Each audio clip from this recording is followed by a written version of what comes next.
दावा गर्दैमा पाइन्छ भने दिल्ली नेपालको हो र त्यो दिल्ली चाहिँ नेपालमा पर्छ। मेरो जीवनको अन्तिम घडीसम्म पनि यो माटोको लागि, यो देशका लागि म लडिरहन्छु। म नेपाल आमाको मायाले, यो देशको मायाले, यो देशका आम नेपाली देशभक्त नारीको मायाले मैले जानेसम्म बुझेसम्म निरन्तर गरिरहेको छु। त्यसै गरी हाम्रो कार्यतारको चाहिँ स्क्रिप्ट नक्सल हेडक्वार्टरबाटै त्यहाँ गायब भयो। नेपालमा पहिलोपल्ट गृह मन्त्रालयमा कुनै स्क्रिप्ट पुगेको छ भने त्यो कार्यतार मात्रै हो। दावाका साथमा भनिदिन्छु, जो आमाको चाहिँ अस्तित्व समाप्त पार्ने, आमामाथि बारम्बार बत्कित गर्न लाउने जो तत्त्वहरू छन् तिनको अन्त्य गर्नुपर्ने आवश्यकता छ। यही विडम्बनाले गर्दाखेरि आज सारा नेपालीहरूले दुःख पाइरहेको छ। यो कुरा हाम्रो शासकहरूले किन बुझ्दैन यार? देशलाई माया गर्नेहरू चाहिँ फेरि पनि त्यो दिन चाहिँ युद्धको तयारी गर्नुपर्छ र प्रत्येक 18 वर्ष पुगेका अब प्रत्येक नेपालीलाई चाहिँ हामीले सैनिक तालिम दिन सुरु गर्नुपर्छ। ठाउँ ठाउँबाट सैनिक तालिम गरेर प्रतिवाद गर्नलाई त्यो चाहिँ गर्नुपर्छ र अन्ततगतो यदि शान्तिपूर्ण ढङ्गले गर्ने हो भने चाहिँ सिमानामा कायदा पार लाउनुपर्छ। राइटर अर्ध के भने विद्वान, अर्ध मात्रै ज्ञान भएको, पुरा ज्ञान चाहिँ केही पनि नभएको क्या हो कि क्या हो भनेका भरमा यसरी लेखेर मान्छेलाई मजाक बनाउने देशभक्त, राष्ट्रभक्त, ठुलो शक्तिशाली चाहिँ नेता हुन्छ यो देशको। नेपालप्रति कहिले बुद्ध हाम्रो भन्ने, कहिले सीता हाम्रो भन्ने, कहिले तपाईँको कपिलवस्तु लुम्बिनी उता पार्ने नेपाल सरकारको स्पष्ट धारणा के हो त्यो पब्लिकमा आउनु पर्यो र भारत सरकारलाई पनि सोध्नु पर्यो र पत्रचार गर्नु पर्यो, टेलिफोन गर्नु पर्यो र यो आदिपुरुषमा देखाइएको यो लेखकले भनेको कुरा के हो, स्पष्ट तपाईँको धारणा के हो भनेर नेपालको प्रधानमन्त्री, परराष्ट्र मन्त्री, हाम्रो सरकारले इमिडिएटली आफ्नो धारणा जनताको माझ ल्याउनु पर्यो। 1816 भन्दा अगाडि हाम्रो टिस्टादेखि काँगडासम्म हाम्रो जमिन हो। 1816 भन्दा अगाडि त तपाईँ टिस्टादेखि काँगडासम्मको नेपालको भूमि त त्यहाँसम्म हो र आज पनि हामीले त्यो चाहिँ हिजो जोसँग सन्धि गएको थियौँ बेलायतसँग, अहिले पनि त्यो आधार गयो भने त हामीले टिस्टादेखि काँगडाको जमिन फिर्ता पाउनुपर्छ भने हामीले अर्को अभियान र अर्को आन्दोलन गरिरहेको अवस्था छ र अहिलेसम्म कसैको गुलाम नभएको देश नेपाल हो। भारतीय चलचित्र आम दर्शकहरूलाई, आम नेताहरूलाई, देशभक्त नेताहरूलाई र आम चाहिँ विभिन्न चाहिँ अभियन्ताहरूलाई म एउटा के अनुरोध गर्छु भने जबसम्म यो आदिपुरुषको सीतालाई भातको छोरी भनेर जो उनीहरूले विश्वभरि लगिरहेका छन्, नेपालमा मात्रै सेन्सर गरेर यसको कुनै औचित्य छैन। तर नेपालमा मात्रै भयो नि गर्नुभयो, यसको लागि सेन्सर बोर्डलाई धन्यवाद छ। मुठीभरका व्यवसाय गर्नेहरूलाई र या चाहिँ त्यस्तालाई सहयोग पुर्याउने जो पनि छन् त्यसलाई चाहिँ टाढी चाहिँ जसरी चाहिँ श्रीलङ्कामा गरेका छन् त्यसै गरी आम दर्शकहरूले गर्नु आवश्यकता छ। यदि गरिएन भने हामीले हाम्रो देश गुमायौँ, हाम्रो भूगोल गुमायौँ, हामीले राष्ट्रियता गुमायौँ, हामी दास भयौँ, हामी गुलाम भयौँ। फेरि जीवनमा कहिले पनि इतिहासमा गुलाम नबनेको देश गुलाम बनाउने तर्खरमा छ। त्यसैले सिक्किम र भुटान हुनुबाट हामी बस्नु आजको आवश्यकता हो। टिङ गर्नको लागि अनुमति दिन्छ अनि सेन्सर गर्नको लागि सेन्सर सर्टिफिकेट मात्रै दिन्छ। चलचित्र विकासको त्योभन्दा बढी काम बालन शाहले बोल्नुभयो, बहुत राम्रो गर्नुभयो। यतिको बालन शाह जतिको मान्छे, हर्का साम्पाङ जतिको मान्छेहरू यो देशमा हुनुपर्छ र ती मान्छेहरू उहाँहरू जस्तै हामी पनि विभिन्न सेक्टरका तपाईँ हामी पनि त्यो विषयमा, राष्ट्रको विषयमा, देशको विषयमा, कला संस्कृतिको धर्मको पक्षमा हामी उपलब्ध गरिरहेका मान्छेहरू हौ। मतदाताहरू, नेपालका जनताहरू त हामी त वास्तवमा देशलाई माया गर्ने देशभक्तहरू नै छन्, तर नेताहरूले नै गुलाम बनाइसके। जो अगुवा उही के जाति भने जस्तै होइन, नेपालमा चाहिँ त्यस्तै भइरहेको। वीर गोर्खालीहरू जन्मिन्थे भन्ने इतिहास चाहिँ उनीहरूले चाहिँ गुगल सर्च गरेर इतिहासको एउटा कालखण्डमा नेपाल भन्यो भने सार्वभौम सत्ता सम्पन्न थियो, सबै संसारका देशहरू गुलाम भइरहेको बेला, भारत पनि गुलाम भइरहेको बेला, अर्काको चाहिँ उपनिवेश भइरहेको बेला, त्यो बेला पनि नेपाल भन्ने चाहिँ आजको मितिसम्म कोही कसैको गुलाम नभएको देशलाई त्यो राइटरले कसरी भन्यो चाहिँ नेपाल चाहिँ भारतको एउटा अंश थियो भनेर कुन हिसाबमा भन्यो, कुन एङ्गल, कुन दृष्टिले, कुन सिद्धान्त, कुन धरातलमा, कुन हिस्ट्रीको पृष्ठभूमिमा टेकेर त्यो मान्छेले त्यो भन्यो। आइन्दा यस्तो गर्दिन भन्ने हिसाबको प्रतिबद्धता भारत सरकारले पनि गर्नु पर्यो। तर त्यसको लागि नेपाल सरकार खुट्टा टेकेर के हो भनेर प्रश्न गर्ने हैसियत र ल्याकत राख्नु पर्यो। हामी जस्ता धेरै युवाहरू अहिले अगाडि बढेका छन्, तिनले यो मुलुक कसरी बनाउनुपर्छ, कसरी लैजानुपर्छ उनीहरूले हाँक्नेछन्, उनीहरू अगाडि बढ्नेछन्, हामी साथ दिनेवाला छौँ। तात्पर्य हामी पनि अगाडि आउन सक्छौँ। नेपाल सरकार गम्भीर हुनु पर्यो, चासो लिनु पर्यो, चिन्ता गर्नु पर्यो। यस्तो खालका तुरन्तै यस्ता खालका राइटरहरूलाई कारवाही गर्नु पर्यो, जेल हाल्नु पर्यो त्यो राइटरलाई। अब यही त हो विडम्बना, यही त हो दुःख, यही त हो हाम्रो पीडा। कार चढ्न पाइन्छ सस्तोमा, मोटरसाइकल चढ्न पाइन्छ सस्तोमा, खानेकुरा सस्तोमा पाइन्छ। वैज्ञानिकहरू, डाक्टर, इन्जिनियर, पाइलट श्रम गर्न सक्ने चाहिँ एउटा शक्तिमा ऊर्जाशील भएका युवाहरू आज विदेशका विभिन्न खाडी मुलुकदेखि युरोप अमेरिकासम्म गएर ती देश बनाइरहेका छन्। त्यहाँ उनीहरूको सबै दिमाग लगाइरहेका छन्। तर नेपाल चाहिँ कङ्गाल भइरहेको छ र बिचमै किल गर्नुपर्छ, यस्तालाई समाप्त पार्नुपर्छ भनेर हिजो 10 गजा भीमदत्त आवाज क्रान्ति बनाउँदै अहिले कायदारसम्म आउँदा पनि त्यो निरन्तरतामा मान्छे छोडिएको छैन। अब यो कायदार चाहिँ फागुन 25 गते आम दर्शकमा सबै हलमा आउँदैछ। दर्शकवृन्द नमस्कार। आज हामी विशेष संवादको साथमा उपस्थित भएका छौँ। यति बेला नेपाल, भारत लगायत विश्वका विभिन्न देशहरूमा एउटा साउथ इन्डियन चलचित्र आदिपुरुष भन्ने चलचित्र लागेको छ, जसलाई दर्शकहरूले उत्साहका साथ हेरिरहेका छन् भने नेपाल लगायत विभिन्न देशहरूमा यो विवादित पनि भन्दैछ। विशेष गरी यो जुन आदिपुरुष भन्ने चलचित्र एउटा रामायणको अंश भनिए तापनि यसमा सीता भारतकी चेली हुन् भन्ने शब्द प्रयोग भइसकेपछि यो विवादित बन्यो। यो एउटा चेतावनीपूर्ण शब्दहरू प्रयोग गर्दाखेरि निर्माण टिमले यसलाई सच्याउनुको साटो उल्टो नेपालको इतिहासमाथि नै धावा बोल्ने किसिमको अभिव्यक्तिहरू दिइरहेको छ। यसै विषयमा कुराकानी गर्नको निम्ति चलचित्र निर्माता सङ्घ नेपालका वर्तमान अध्यक्ष नवल खड्का सर हुनुहुन्छ। स्वागत छ नवल सर यहाँलाई। धन्यवाद, नमस्ते। हजुरले सीमा क्षेत्रमा काँडेतार लाउँछु भन्दै हुनुहुन्थ्यो, तर यति बेला भारतको नक्सामा नेपाल गाभियो र नेपालका इतिहासलाई उनीहरूले आफ्नो दाबी गर्न थाले। अब काँडेतार कता गएर कति बेला लाउने हो? यो चाहिँ सबैभन्दा पहिला कुरा त उसले दावा गर्दैमा हुने केही पनि छैन। भारतलाई गुलाम बनाउने ब्रिटिसले त नेपाललाई नसकेको, भारतले के सक्छ नेपाललाई होइन?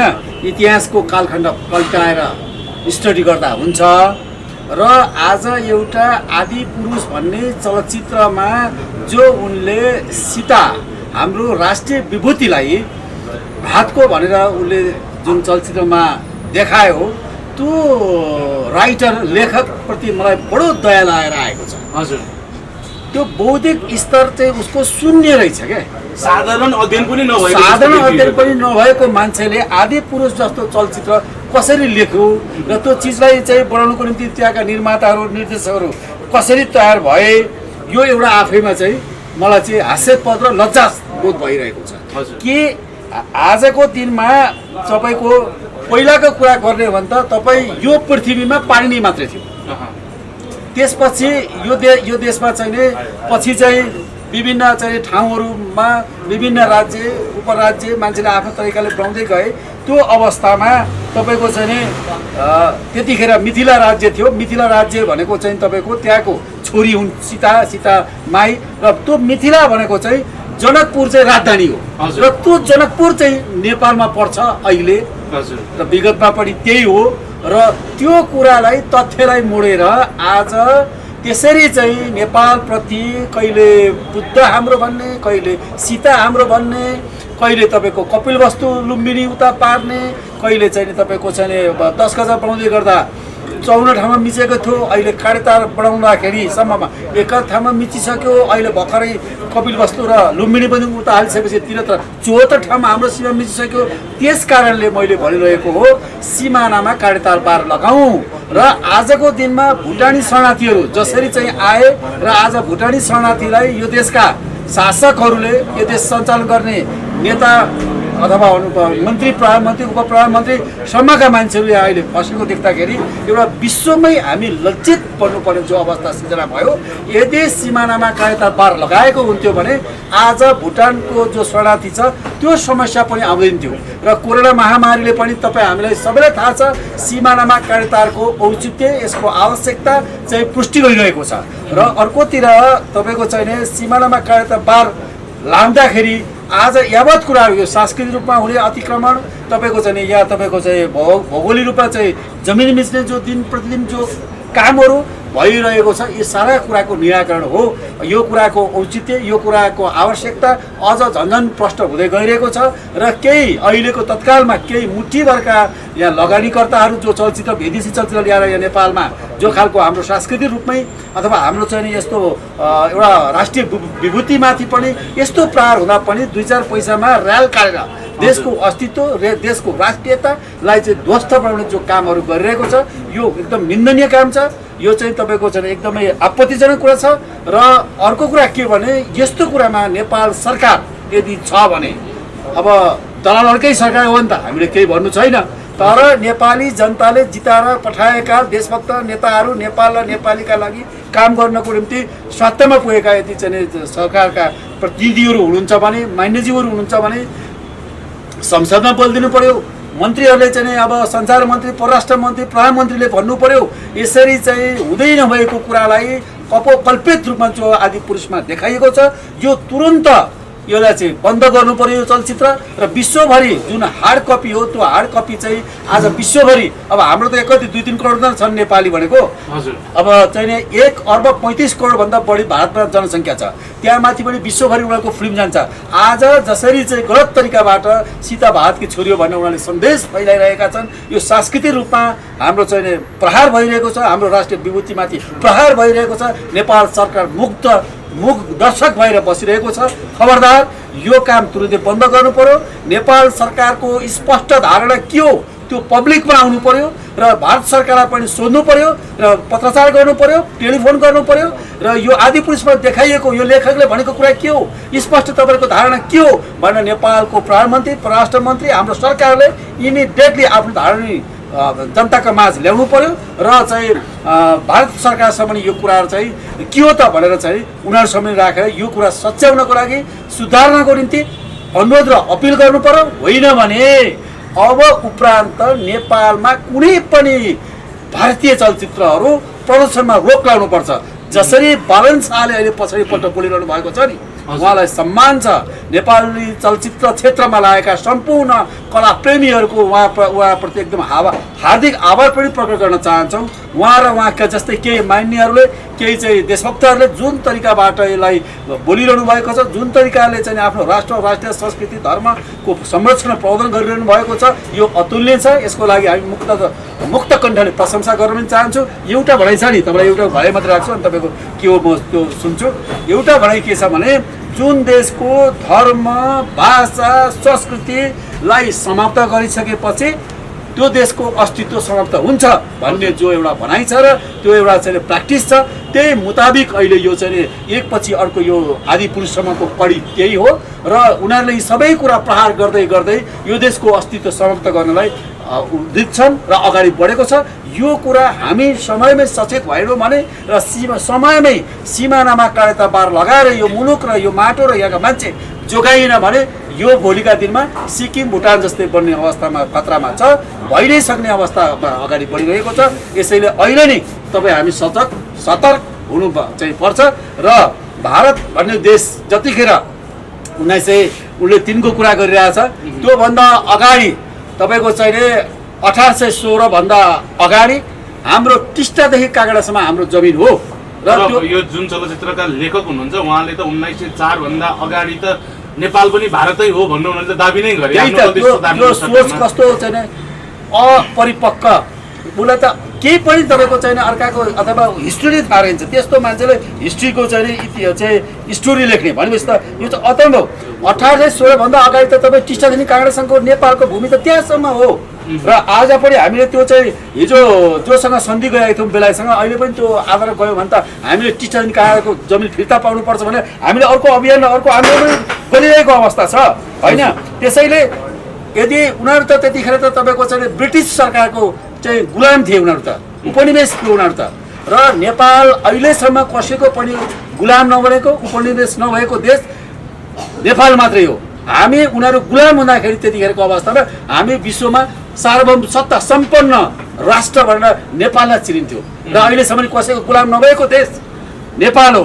र अहिले पनि होइन, र अहिले पनि हामी हिजो पनि गुलाम थिएनौँ नेपाल, आज पनि छैनौँ र भविष्य पनि हुनेवाला छैनौँ। तर भारतले अहिले पनि स्वतन्त्र दिवस मनाइरहेको छ, अहिले पनि उनीहरू स्वतन्त्र दिवस मनाइरहेको छ गुलामबाट आजाद भएको विषयलाई लिएर।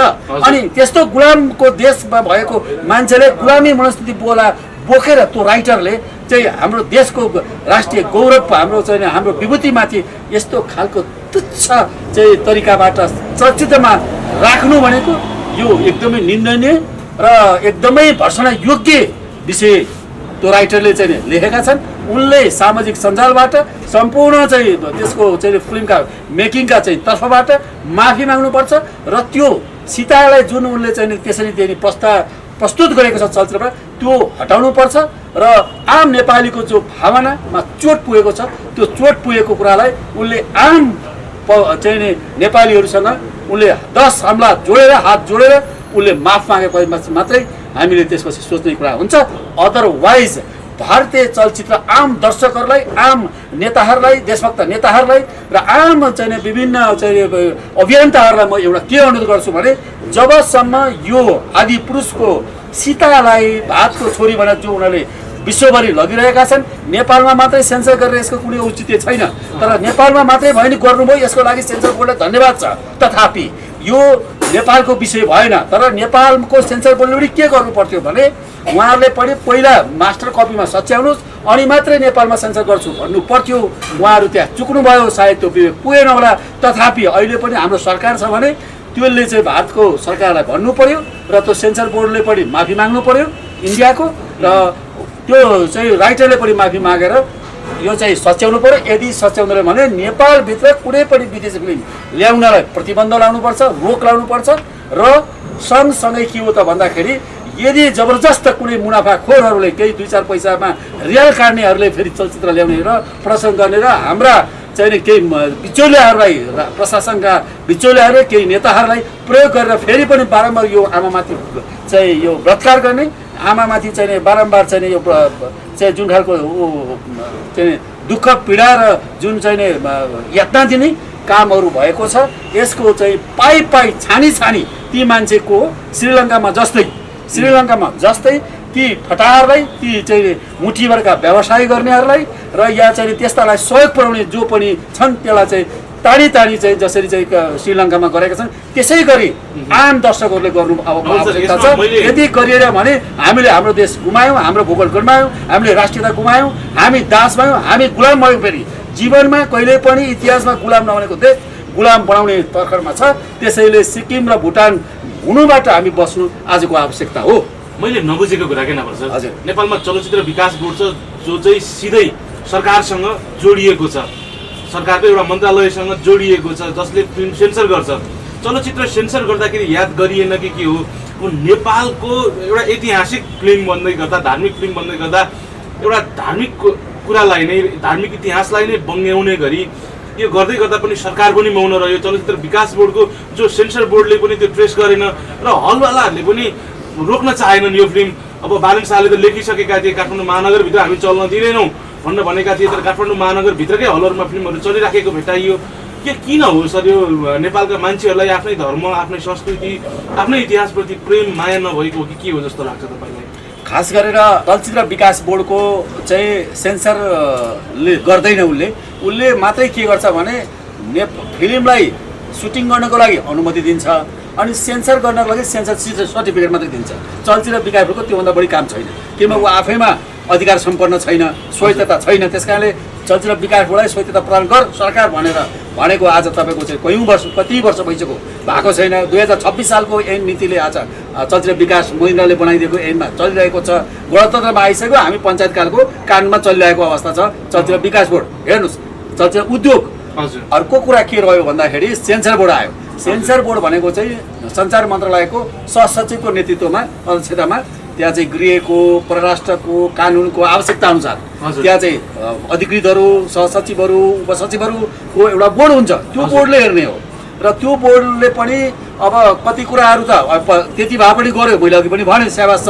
तर त्योभन्दा पहिला उहाँहरूले पनि त्यो मेन कपीमा तपाईँहरू सच्याउनुहोस् अनि मात्रै हामी यहाँ सच्याउँछौँ भनेर भनिदिएको भए कुरा सकिन्थ्यो। सायद उहाँहरूको दिमाग त्यहाँ पुगेन होला। त्यहाँ पनि विभिन्न खालका प्रभाव, दबाव र अब विभिन्न आर्थिक प्रब्लमदेखि अन्य केही गतिविधिहरू विगत लामो समयदेखि भइरहेको छ। त्यहाँ पनि कतै निरन्तरताले काम गरेको छ कि अथवा हाम्रो सेन्सर बोर्डका पनि कतैबाट प्रभाव र दबाव पर्यो अथवा कहीँ डर त्रास उत्पन्न भयो कि, अब त्यो उहाँहरूलाई गरेर सोध्नु होला। म यहाँभन्दा बढी सेन्सर बोर्डमा जान चाहन्न, तर जति उहाँले काट्नुभयो त्यो पनि धन्यवाद दिनुपर्छ त्यतिको साहसलाई पनि, किन म त नजिकबाट बुझिरहेको छु देशको अवस्था। र अवस्था के हो भने अब बालन शाहले बोल्नुभयो, बहुत राम्रो गर्नुभयो। यतिको बालन शाह जतिको मान्छे, हर्का साम्पाङ जतिको मान्छेहरू यो देशमा हुनुपर्छ र ती मान्छेहरू उहाँहरू जस्तै हामी पनि विभिन्न सेक्टरका तपाईँ हामी पनि त्यो विषयमा, राष्ट्रको विषयमा, देशको विषयमा, कला संस्कृतिको धर्मको पक्षमा हामी वकालत गरिरहेका मान्छेहरू हौँ र यस्तै कारणले आज यो मुलुक बचिरहेको छ। यदि नहुन्थ्यो भने यो उहिल्यै यो देश सिक्किम भइसक्थ्यो। यहाँ लेन्डुपेहरूको लाइन छ, ताती छ, कोल पहिला लेन्डुपे बन्ने त यो देश कसले बुझाउने र वा स्याबासी चाहिँ दिल्लीको चाहिँ स्याबास पाउने भन्नेमा यहाँ धेरै नेताहरूको चाहिँ होडबाई चलिरहेको छ र तपाईँ हामीलाई सबैलाई थाहा छ कि दिल्लीको आशीर्वादले मात्रै यहाँको एउटा सामान्य एउटा चाहिँ इन्सपेक्टरदेखि सिडिओसम्म पनि हेरफेर गर्ने ल्याकत र ताकत चाहिँ दिल्लीले राखिरहेको छ। भनेपछि यो देशको राष्ट्रपति, प्रधानमन्त्री, अन्य कुराहरू त अब तपाईँको सबै बाहिरी शक्ति केन्द्रले नै बनाउने भएको कारणले हामी भोटरहरू, मतदाताहरू, नेपालका जनताहरू त हामी त वास्तवमा देशलाई माया गर्ने देशभक्तहरू नै छन्, तर नेताहरूले नै गुलाम बनाइसके। अब जो अगुवा उही के जति भने जस्तै होइन, नेपालमा चाहिँ त्यस्तै भइरहेको छ र अहिले आएर नेपाली जनता पनि लाचार भइसके, दिगदार भइसके। यो राष्ट्रवादी होला, यो चाहिँ देशभक्त होला, यसका पछि लागौँ भन्दै अब हाम्रा धेरै पुस्ताहरूले जीवन अब अर्पण गरिसक्नुभयो के। अब हाम्रो पुस्तामा आइसक्यो। अब हाम्रो पुस्ताले पनि यो अहिलेको जुन स्थिति छ त्यति हामीले देश बचाउन सकेनौँ भने अब अहिलेसम्म त भूगोल भेटिराखेको छ। नेपाल त्यो जेवानी मिच्दै 74 ठाउँमा मिच्दै भए पनि हाम्रो चाहिँ अहिलेसम्म त हामी नेपाली भन्न पाइरहेका छौँ। तर हाम्रो भावी पुस्ताले चाहिँ अब गुगलमा सर्च गर्नुपर्छ देश, अनि यहाँ वीर गोर्खालीहरू जन्मिन्थे भन्ने इतिहास चाहिँ उनीहरूले चाहिँ गुगल सर्च गरेर इतिहासको एउटा कालखण्डमा नेपाल भन्ने पनि सार्वभौम सत्ता सम्पन्न थियो। सबै संसारका देशहरू गुलाम भइरहेको बेला, भारत पनि गुलाम भइरहेको बेला, अर्काको चाहिँ उपनिवेश भइरहेको बेला, त्यो बेला पनि नेपाल भन्ने चाहिँ आजको मितिसम्म कोही कसैको गुलाम नभएको देशलाई त्यो राइटरले कसरी भन्यो चाहिँ नेपाल चाहिँ भारतको एउटा अंश थियो भनेर कुन हिसाबमा भन्यो? जबकि नेपाल भन्ने देश जबसम्म रह्यो थियो अहिलेसम्म गुलाम नबनेको देश हो। र विगत इतिहासको कुरा गर्दा पनि सीता माता जनकपुरको हो नि त, मिथिला कि जनकपुर हो नि त, राजधानी त। त्यो एङ्गलले पनि अहिले त जनकपुर त नेपालमै छ, त्यो एङ्गल पनि होइन, त्यो पनि नेपालकै रह्यो भनिसकेपछि कुन एङ्गल, कुन दृष्टिले, कुन सिद्धान्त, कुन धरातलमा, कुन हिस्ट्रीको पृष्ठभूमिमा टेकेर त्यो मान्छेले त्यो भन्यो भनेपछि ज्ञान फिल्म चाहिँ अर्ध पुरुष राइटर, अर्ध के भने विद्वान, अर्ध मात्रै ज्ञान भएको, पुरा ज्ञान चाहिँ केही पनि नभएको क्या हो कि क्या हो भड्का भरमा यसरी लेखेर मान्छेलाई मजाक बनाउने, अर्काको चाहिँ नि राष्ट्रिय विभूतिमाथि मजाक उडाउने र नेपाल र नेपालीको भावनामाथि चोट हाल्ने, आस्थामाथि चोट हाल्ने यस्तो खालको राइटर, यस्ता खालका चलचित्रहरू चल्न यो सरकारले दिनुहुन्न र यस्ता खालका मान्छेहरूलाई माफी मगाएर र आइन्दा यस्तो गर्दिनँ भन्ने हिसाबको प्रतिबद्धता भारत सरकारले पनि गर्नु पर्यो। तर त्यसको लागि नेपाल सरकारले खुट्टा टेकेर के हो भनेर प्रश्न गर्ने हैसियत र ल्याकत राख्नु पर्यो। होइन भने खुसी छोड्नु पर्यो। हामी जस्ता धेरै धेरै युवाहरू अहिले अगाडि बढेका छन्, तिनले यो मुलुक कसरी बनाउनुपर्छ, कसरी लैजानुपर्छ उनीहरूले हाँक्नेछन्, उनीहरू अगाडि बढ्नेछन्, हामी साथ दिनेवाला छौँ। तात्पर्य हामी पनि अगाडि आउन सक्छौँ। त्यसो भएको कारणले गर्दा यस्ता कुराहरूमा नेपाल सरकार गम्भीर हुनु पर्यो, चासो लिनु पर्यो, चिन्ता गर्नु पर्यो। के हो विषय भनेर कुटनीतिक चाहिँ पत्र लेख्नु पर्यो। उस्तै पर्दाखेरि चाहिँ कक्षीलाई फोनबाट यस्तो आएछ, यो तुरन्त करेक्सन गर्नुहोस्, यो गलत नजिर बस्छ, यो गलत कुरा आयो, यसले गर्दा नेपाल र भारत बिचको अझ सम्बन्ध चिसिन्छ। सम्बन्ध चिस्यो भने भोलिका दिनमा विभिन्न खालका चाहिँ नराम्रा गतिविधिहरू हुनसक्छ, जसको कारणबाट भारतलाई पनि एउटा विशाल शक्तिशाली राष्ट्र बन्छु भनेर अगाडि बढिरहेकोमा चाहिँ देश यस्तै छिमेकीहरूको सब र नेपालीको भावना चोट पुगेकोमा यो कुरा गम्भीर विषयमा चाहिँ यस्तो खालका उडन्ते यस्ता खालका राइटरहरूलाई कारवाही गर्नुपर्यो, जेल हाल्नु पर्यो त्यो राइटरलाई। कुरा यो हो मेरो चाहिँ। अब यति बेला तपाईँले धेरैवटा राष्ट्रभक्ति चलचित्र बनाउनु भएको छ। तपाईँको चलचित्र लगायत नेपालमा बनेका ऐतिहासिक र राष्ट्रभक्ति चलचित्रहरू रिलिज गर्ने बेला जहिले पनि समस्या हुन्छ। तर नेपालकै इतिहासमाथि र नेपालको अस्तित्वमाथि प्रश्न उठेका हिन्दी चलचित्र र विदेशी चलचित्रहरूमाथि चाहिँ हाम्रा देशका सम्बन्धित निकाय चाहिँ लमतन्नै परेको जस्तो देखिन्छ। यो चाहिँ किन होला? अब यही त हो विडम्बना, यही त हो दुःख, यही त हो हाम्रो पीडा। हामीले हाम्रो शान, हाम्रो मान, हाम्रो इज्जत, हाम्रो भूमि बच्नुपर्छ, यहाँका मान्छे बच्नुपर्छ, स्वावलम्बी हुनुपर्छ, आफ्नो खुट्टामा नेपालीहरू उभिनुपर्छ, विकास कलकारखाना उद्योग धन्दा यहीँ खोल्नुपर्छ र अरूलाई चाहिँ कामदारको रूपमा नेपालमा भित्राउनुपर्छ भनेर हामी भन्नेहरू चाहिँ भारत विरोधी हुन्छौँ।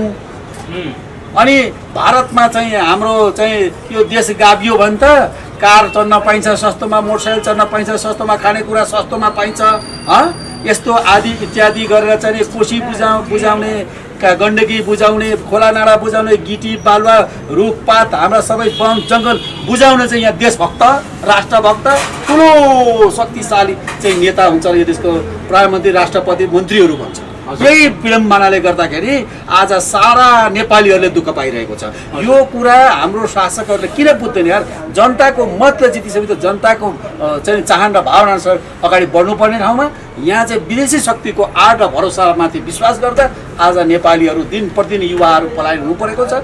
यहाँ यो देशमा भाग्य र भविष्य छैन। यो अन्धकार देखेर साराका सारा चाहिँ विद्वानहरू, वैज्ञानिकहरू, डाक्टर, इन्जिनियर, पाइलट, श्रम गर्न सक्ने चाहिँ एउटा शक्तिमा ऊर्जाशील भएका युवाहरू आज विदेशका विभिन्न खाडी मुलुकदेखि युरोप अमेरिकासम्म गएर ती देश बनाइरहेका छन्। त्यहाँ उनीहरूको सबै दिमाग लगाइरहेका छन्। तर नेपाल चाहिँ कङ्गाल भइरहेको छ।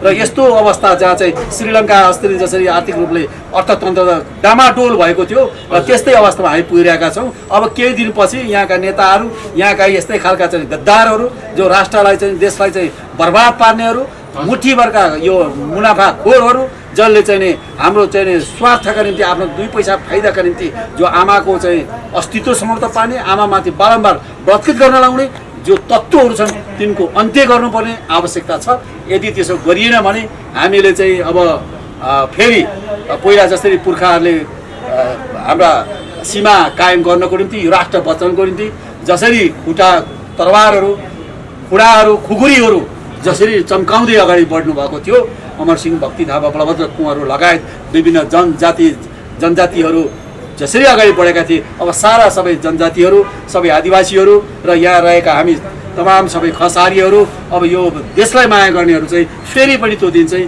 युद्धको तयारी गर्नुपर्छ। र प्रत्येक 18 वर्ष पुगेका अब प्रत्येक नेपालीलाई चाहिँ हामीले सैनिक तालिम दिन सुरु गर्नुपर्छ। ठाउँ ठाउँबाट सैनिक तालिम गरेर प्रतिवाद गर्नलाई त्यो चाहिँ गर्नुपर्छ। र अन्ततगतो यदि शान्तिपूर्ण ढङ्गले गर्ने हो भने चाहिँ सिमानामा कायदा बार लाउनुपर्छ। यो नै सबभन्दा उपयुक्त अहिलेको चाहिँ समस्याको समाधान हो। त्यस कारणले गर्दाखेरि खुला बस, यो अभियान मात्रै होइन, खुला बस होस् भनेर चलचित्रै बनाएर हामीले चाहिँ ल्याएका छौँ। विभिन्न चाहिँ झन्झटहरू, विभिन्न चाहिँ अप्ठ्याराहरू पार गर्दै सेन्सरसम्म हामीले ल्याइपुर्याएका छौँ। हिजो चाहिँ सुटिङ गर्दै गर्दा खुर्सिद आलमलाई ठाउँको ठाउँ ती मेरो पछाडि ढालिदियो र आजसम्म खुर्सिद आलम के कारणले मरे कसैलाई थाहा छैन। तर मलाई तर्साउनको निम्ति चाहिँ उनीहरूले मान्छे सुधा अगाडि डेमोन्स्ट्रेसन गरे। त्यसै गरी हाम्रो कालेतारको चाहिँ स्क्रिप्ट नक्सल हेडक्वार्टरबाटै त्यहाँ गायब भयो। तपाईँको चाहिँ त्यो स्वीकृति लिएर लगेको चाहिँ पछिको पल्ट फेरि दिएँ मैले। त्यो उहाँहरूले हामी सक्दैनौँ यो भनेर उहाँहरूले चाहिँ गृह मन्त्रालयमा पठाइदिनु भयो। नेपालमा पहिलोपल्ट गृह मन्त्रालयमा कुनै स्क्रिप्ट पुगेको छ भने त्यो कालेतार मात्रै हो, दावाका साथमा भनिदिन्छु। र त्यो स्टेप पार गऱ्यौँ हामीले। त्यसपछि आएर चाहिँ नि यहाँ जुन ल्याबमा काम भइरहेको थियो, मास्टर प्रिन्ट तयार गरिसकेपछि 2 पल्टसम्म डिलिट भयो मेरो। कहिले कहाँबाट डिलिट हान्थ्यो। त्यसैले 18 महिना त मैले ल्याबमा मात्रै काम गरेँ। मलाई दुःख भयो, मलाई पीडा भयो, लगानी पऱ्यो। अनि फेरि सेन्सरमा आयो। सेन्सरमा तपाईँको देखिहाल्नुभयो, रोकेपछि विभिन्न राजनीतिक पार्टी, तपाईँ जस्तै मिडिया, ठाउँ ठाउँबाट जुलुस आन्दोलनका सुरुवात भएपछि जोस यो सेन्सर बोर्डले पनि त्यसपछि सकारात्मक हुनुभयो र त्यस कारणले फिल्म सेन्सर पास भयो। अब अहिले आएर चाहिँ यसरी यो उग्र राष्ट्रवादी बोर्ड नौलखडाका यसको फिल्म क्यारेक्टर लाग्नु हुँदैन भनेर क्याम्पेन गरेर हिँडिरहेका छन् केही मान्छेहरू भन्ने सुन्नमा आएको छ। अब त्यो चाहिँ अब कसको डिजाइनमा भइरहेको छ। यस्ता देशभक्तिपूर्ण चलचित्रहरू पब्लिक समाजमा नपुगुन्, मान्छेले सबै कुराहरू थाहा नपाउन् र बिचमै किल गर्नुपर्छ, यस्तालाई समाप्त पार्नुपर्छ भनेर हिजो 10 गजा भीमदत्त आवाज क्रान्ति बनाउँदै अहिले कायदासम्म आउँदा पनि त्यो निरन्तरतामा मान्छे छोडिएको छैन। उनीहरूले मलाई चाहिँ सिद्ध्याउन पछि लागिरहेका छन्। तथापि म नेपाल आमाको मायाले, यो देशको मायाले, यो देशका आम नेपाली देशभक्त नारीको मायाले मैले जानेसम्म बुझेसम्म निरन्तर गरिरहेको छु र मेरो जीवनको अन्तिम घडीसम्म पनि यो माटोको लागि, यो देशका लागि म लडिरहन्छु। कार्यक्रमको अन्तमा छ जाँदा जाँदै यति बेला भारतले नेपालको कपिलवस्तु र लुम्बिनी जस्तो पावन भूमिलाई उनीहरूले आफ्नो दाबी गरिसके, विराटनगर जस्तो ठाउँलाई उनीहरूले आफ्नो दाबी गरिसके र अहिले भारतीय मिडियाहरूले चाहिँ नेपाल हाम्रै हो, अब हामीले दाबी गर्छौँ भनेर उनीहरूले मिडियामा खुलेआम रूपले भनिराखेका छन्। यसो भन्दै गर्दा अब तपाईँको कार्यतार कहिले लाग्छ? अब यो कार्यतार चाहिँ फागुन 25 गते आम दर्शकमा सबै हलमा आउँदैछ। आज घोषणा पनि गरेको छु मैले सामाजिक सञ्जालबाट। अनि अर्को कुरा चाहिँ उनीहरूले चाहिँ हाम्रो टिस्टादेखि कहाँसम्मको हाम्रो जमिनको मैले अघि पनि भनेको छु, यदि उनीहरूले त्यो दावा गर्दैमा पाइन्छ भने दिल्ली नेपालको हो र त्यो दिल्ली चाहिँ नेपालमा पर्छ। ल मैले पनि यसै भने। हस्, समय दिनुभयो, धेरै धेरै धन्यवाद।